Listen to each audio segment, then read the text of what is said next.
Welcome back to another episode of Rock Boys Football. Late Wednesday night, just some massive news for the Clemson fans as defensive lineman Damonte Capehart going to be coming back to Clemson for his 6th year. Now, is the national media even going to touch on this? No, probably not. Is this going to shock a lot of college football fans across the country? No, probably not. For the Clemson fans that follow this program relatively closely, y'all know how big this is. I mean, not only are you getting back a very good defensive lineman when he's on the field and healthy, but you are also answering a massive question in terms of depth on the inside of the defensive line going into 2025. We've kind of talked a lot about this, and we're going to pull up the depth chart in just a second. We like a lot of the names that Clemson has on the inside, right? Peter Woods, like him a lot. Stephylin Green, played some really good football in the back half of 2024. We are optimistic about Vic Burley, but he is not a proven commodity. We are very excited about true freshman Amari Adams coming in, but again, not a proven commodity. In terms of proven, bona fide, solid college football players on the inside of this Clemson defensive line, you could see why Clemson was a little concerned about the depth. Damonte Capehart kind of melts away those questions. On top of being what I think is a really good football player, my first thought process here is I give Dabo Swinney and Clemson a ton of credit in terms of how they've managed this situation and largely some of the work they've done in the quote unquote transfer portal over the last couple of weeks where look, we like that Dabo is starting to use the transfer portal at least just a little bit. You know, we've been critical about that in the past. Making sure you're using your NIL to retain your roster, to retain your talent is just as important as going out and grabbing new players. You know, in this kind of time period of college football, the month of December and January, all we want to talk about is the new players that are on the move in the college football landscape. Teams like Clemson, I would put South Carolina in this conversation as well. I would put the Florida Gators in this conversation as well. When you have a roster that you really like and you're optimistic about going into 2025, your time and resources, they're better spent trying to retain your football players than going out and getting new football players. That's exactly what Clemson has done.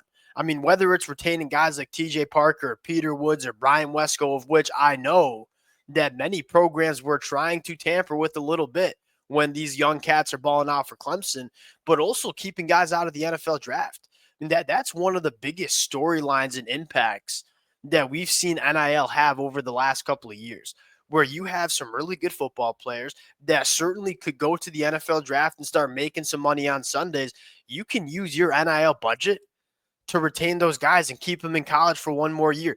That's what Clemson's done. I mean, you look at Cade Klubnik, probably would have gone to the NFL draft if NIL wasn't a thing. Clemson making sure they take care of him.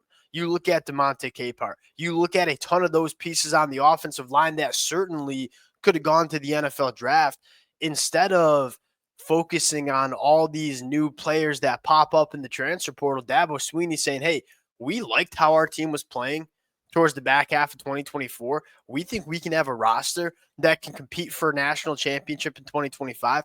We're not going to get distracted with all of these names that you see in the transfer portal. We're going to focus on keeping our guys within the program going into 2025. And I'll say one thing that is kind of emerging as a really big storyline for me in terms of how I evaluate teams in an offseason, continuity. You look at Ohio State winning that national championship this year. Yes, they made some really good transfer portal additions. You know, Caleb Downs, Will Howard, Quinshon Judkins. That was also a team that had a ton of continuity. And they kept guys like Jack Sawyer and JTT and Travion Henderson and Emeka Buka all within this roster going into 2024. That was a roster that was primarily built on continuity than it was transfer portal additions. You look at Michigan in 2023, that was a roster pretty much purely built on continuity. And so you look at one of the things that I think is a driving factor in successful teams in college football. Hey, how well can you keep your roster together? How well can you keep guys out of the transfer portal? How well can you keep guys out of the NFL draft? Clemson's done a really good job in this department. And you look at historically and say, how many players is Clemson losing to the transfer portal that they did not want to lose? Outside of Andrew Makuba, I can't really think of that many players that Clemson has lost that they didn't want to lose, and that's rare in this landscape of college football. And so, as much heat as we give Dabo Swinney for not using the transfer portal enough, for not leaning into NIL, there is a lot of evidence that he's playing this game rather effectively. And maybe did he have to try that balance a little bit more and say, hey, maybe we do need to add a few additions and kind of capitalize on the ability to add players in the offseason? And he did that with guys like Will Helt and Jeremiah Alexander. But you can see Clemson, it's clear that they want to retain their roster, and that's how they're going to use their NIL resources. Now, I want to get into a little bit of Damonte Capehart, talk about what this defensive line is going to look like for Clemson going into the 2025 season. Before we do, and as always, just want to say thank you to you guys and to the Clemson fans. It's been fun talking this team, and it's no secret that I am very high on what this football team can do in the 2025 year. The amount of support's been amazing. Can't thank you guys enough. If y'all do enjoy the content, consider subscribing to the channel. Appreciate you guys. Without further ado, let's get into Damonte Capehart. And again, I love this kid. Like when you see him play fully healthy, he is a very, very good defensive lineman. But more importantly, in this conversation, we like the talent on the inside of the defensive line. We were a little concerned about the depth because if you erase Damonte Capehart, it's okay. We love Peter Woods. We know he's one of the more dominant players in all of college football. We like Stephylin Green, but outside of those two, I mean, it's Vic Burley who hasn't really putting it together all that well or all that much yet. Certainly could be a guy going into year 3. Having Brown Schuler was a guy we really like going into year 2. We really like true freshman Amari Adams coming in. But outside of Peter Woods and Stephylin Green, there weren't necessarily a ton of proven commodities on the inside of the defensive line. It was a lot of projection, hoping these guys put it together. You add Damonte Capehart in now and say, all right, Peter Woods, Damonte Capehart, we feel great about our starting interior defensive lineman. Feel really good about Stephylin Green going into 2025 being that third guy. Now it's just, all right, can Vic Burley put it together? Can Amari Adams be a guy that we all think he can be as a true freshman?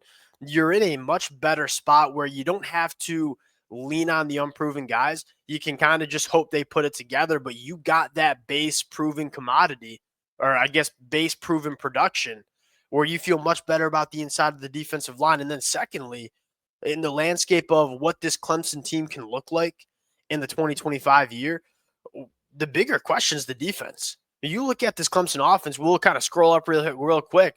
You return the whole offensive line. You return Cade Klubnik, who, in my opinion, is going to be one of the best quarterbacks in the country, really was one of the best quarterbacks in the country in 2024. You return your whole wide receiver room, which was very good and only getting better for Clemson. The only question that I have about Clemson is maybe the running game and maybe the tight end position, but in both cases, you're kind of confident about some of the young talent that you have coming in 2025 or kind of moving up the pipeline. And so you look at the offense and say, I think this is going to be one of the better offenses that we see in the country. The question is, can Tom Allen in this Clemson defense really play to what they are on paper? And you look at what's the most important thing to a Tom Allen defense. It's dominating the front seven. Whenever he's been a defensive coordinator, negative plays, forcing turnovers, sacking the quarterback. If you can do those things, you're going to have a good defense under Tom Allen. And you look at Damonte Capehart, it's unquestionable that he's going to help Clemson be dominant in that front seven.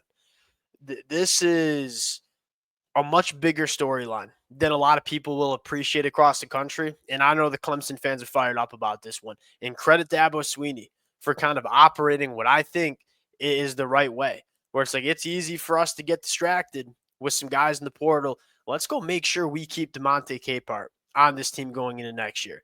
Let's go make sure we keep guys like our young talent, TJ Parker, Peter Woods, or Wade Woodats, who I think could have gone to the NFL draft. Credit Dabo Swinney, credit Clemson.